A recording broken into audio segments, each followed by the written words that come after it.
Next up, we have Fiverun. Fabian?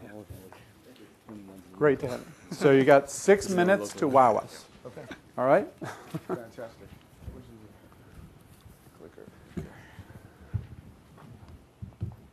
Brick and mortar retailers are struggling to compete. Who here remembers their neighborhood Blockbuster or Circuit City or their Borders that may have closed down? It's not that retail is dying or brick and mortar retail in specific is dying. It's that it's changing. It's undergoing a massive evolution of how it's happening. A couple sobering facts that 80% of people who don't buy in-store at a brick and mortar retailer, they buy online or they buy elsewhere.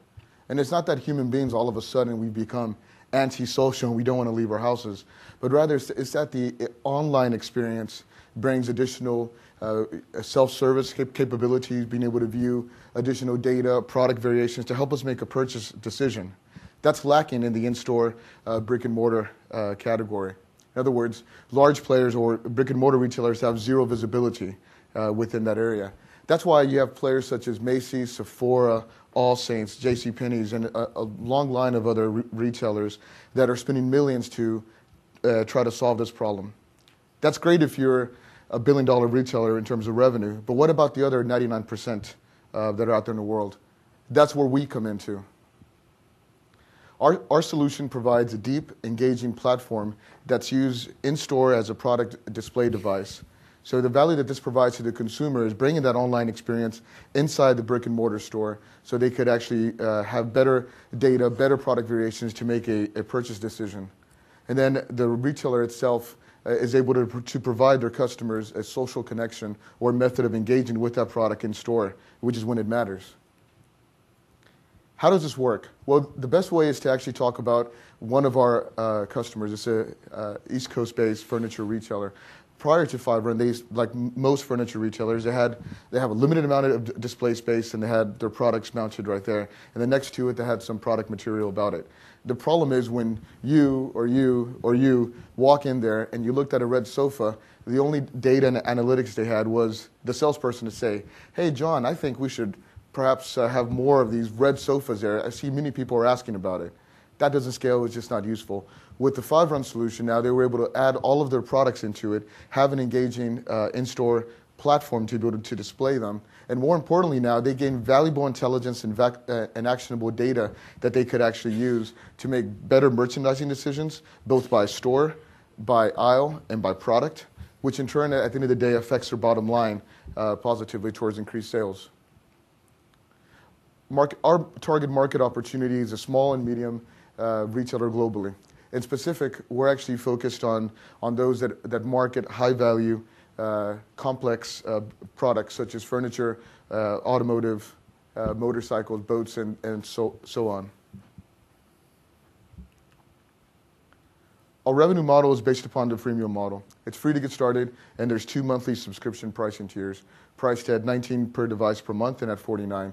And the difference between the various tiers is the higher level tier provides them additional analytics and a deeper information about their actual customer who's actually viewing it. Our distribution strategy is frictionless. In other words, brick and mortar retailer simply takes the product, can sign up within the app itself or sign up online, and then be able to completely set up their product without any additional needs for customization or development or anything down that path. And then we're going to be leveraging existing relationships and early relationships with channel partners and viral adoption techniques to expand our usage. A startup is nothing without a strong team. That's a fact of the matter. Myself, this is my second startup, my first having been sold in the wireless security software space. Then I spent 4 years at IBM in an entrepreneurial role there. My other co-founders bring domain expertise within analytics and within specifically in mobile product management. Our competition really boils down to from 3 different angles. One, where there's specific custom hardware, either sensors or video cameras that are attempting to view what a person might like on the actual shelf, or B, from kind of expensive enterprise software solutions, or number 3, actually eyeballs, people that actually are doing consulting studies on that retailer. The problem is none of those three solutions, they all tell you what is, but not a single one tells you what could be. It's easy to find out what products are buying and selling based on point-of-sale data, but not what could happen. That's our advantage. We provide that, and our solution is scalable, repeatable, and real-time. Summary. Make no words about it. Retail, it isn't brick-and-mortar retail that's broken. It's the existing stores and models that are. You see Circuit City and Blockbuster are examples of retailers that have faced that. On the other end of the table, you have Apple, and you have Sephora and other retailers that are providing an immersive, engaging experience. We're poised to capitalize upon this growing trend, and we've reached first revenue and have over 120 customers. Come join us. Hey. Thanks, Fabian. That was great. Okay, some questions from our panel. Any questions? I think that's great. You help existing retailers, smaller ones, get online and display their wares both in the store and online. I guess I'm not understanding how you increase sales or how they get return on that investment. I mean, there are lots of people that will help people get online and create a website or a catalog. Right, so we're not actually creating a website or actually competing with that section at all. We're basically helping them solve the in-store problem. That in-store, you're limited to a certain set of products that you could actually view, right? So we help expand the product inventory in the store and show additional variations of that. So it's a different channel, so the mobile channel inside the actual store. Okay. And so basically, the data is what they're looking at and how they're viewing in the store the iPad app, or is it iPad? Exactly. It would be a product display tablet that's actually mounted next to that specific product of what they're viewing, which shows a multitude of additional variations or whatever else they would like to show. And that data, there's social signals or desirability signals that customer inside the store could actually signal about in terms of do they like the data, are they looking for additional viewing capability of that, and it even allows them to subscribe to that product from inside the store where they're at. And that's data now that that retailer has they could use to market to that consumer and actually have some information about who was inside their store. So that's a tablet per product displayed. Right. There's many different form factors. It could be a tablet per product category for a specific product that they want to be able to highlight or provide additional data. Exactly. Okay. Are you going to make me sign in? I'm looking at a chair, and you're going to make me sign into a pad? No, in this actually first release, what we're capturing is each kind of session, each kind of event. It's this anonymous method of actually being able to browse. So we're actually capturing it on a per session or per visit basis within that store. Okay. And are these small SMBs able to use the data effectively from what you've seen? Yeah, so what we're focused on is on the larger of the small. So in other words, those SMBs that have 5+ locations. That's where they actually start to see the value in, because right now they're either trying to ask their salespeople, what should we stock, or they're analyzing point-of-sale data, which doesn't say what could be. It just says what was. Okay.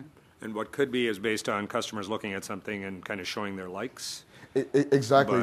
But they're anonymous likes initially. So. Exactly, they're anonymous likes, and so what we do is each time that a customer is using it, we're able to understand that it's a new person actually using the iPad, and then we're able to actually provide that as analytics as to what could be through these various social signals of desirability that they're using during the interaction in store. And can they purchase right there from the product, or? So the target market that we're targeting right now, the kind of the higher value brick and mortar retailers, they already have really great purchasing decisions. And I think most customers don't want to buy a $2,000 sofa through the iPad anyway, right? So they're able to view it and connect to it. And then we're not replacing that, but at the same time, we're not saying that we couldn't go down that path, right? It's always an option as a module. But do we have data that the customers would rather interact with an iPad than a salesperson, or that what are the use models? Or vice versa? Right. No, that's actually a good point. So I mean, I don't think that we replace a salesperson, but more importantly, we make them more effective. Because now these simple questions that they have to answer constantly all day, which is what we're hearing from our customers. The customer can get self-service about these variations of something as simple. Do you have this in green? I don't have to look for a customer salesperson anymore. I can see it myself. Right. Yep. Exactly. Okay. Any other questions? No problem. By the way, what's Fiverun? Fiverun. Yeah. So the idea behind it, the number 5 is intuitive, right? right? We have 5 fingers, 5 toes, 5 main appendages, right? So it's intuitive. You get off of work at 5, and run implies mobility. You hold a tablet in your hand. So yeah, we're focused on business apps for the tablet. So great. Okay, a big hand for Fiverun. Thank you.